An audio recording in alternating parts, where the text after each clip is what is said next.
référence un matin, l'air le secret des dieux, fan son parfum, commencement d'un roman. Alors moi je m'appelle Tika et donc j'ai été bénévole à Arléo un petit peu par hasard en soi. Donc j'ai exposé un projet en fait d'installation interactive et moi en fait je résidais au Canada, donc Storytime. et donc j'ai rencontré l'association, j'ai découvert la Réunion aussi grâce à cette invitation-là. Et la vie a fait que je suis restée à La Réunion entre-temps. C'est la terre, bon Dieu, tous les locataires, les pétants ton lumière. Vous fan la misère, juste devant mon casse. M'y entendant mon prière, couvez mon l'héritage. N'a la colère dans mon léco, faut pas que m'y tombe dans la folie.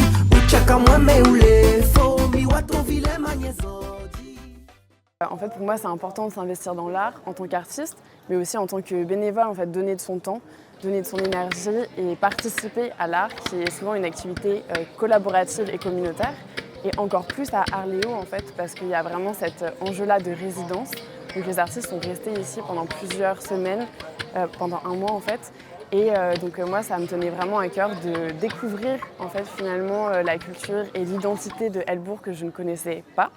À travers le prisme de l'art, à travers leur interprétation et aussi à travers l'interprétation des habitantes qu'ils ont pu rencontrer. Dénudé ou le plus doux, mon séca des nuits sans heure, la douceur de ta bouche contre mon cœur et des nuits dans mon bras.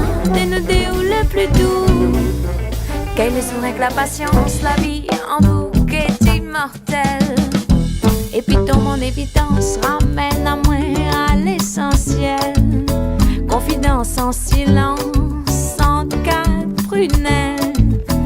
Ou la tisane, mon racine, Astir, Madonna ou des ailes. Un peu un clivage parce que là, la thématique de Arléo, c'était la terre en mouvement.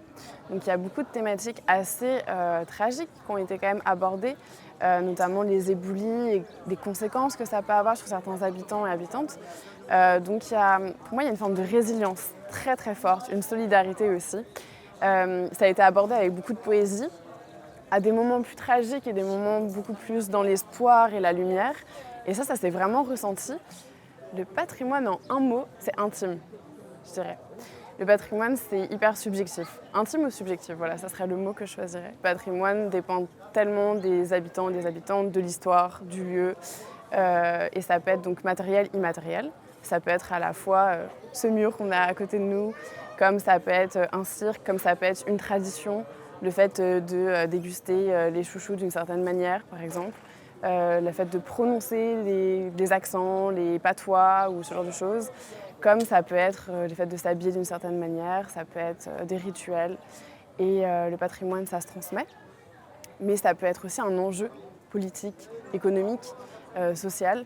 Dans beaucoup de situations, il y a des patrimoines qui peuvent être cachés pour des fins d'oppression, et dans ce cas-là, c'est des patrimoines qui sont en danger.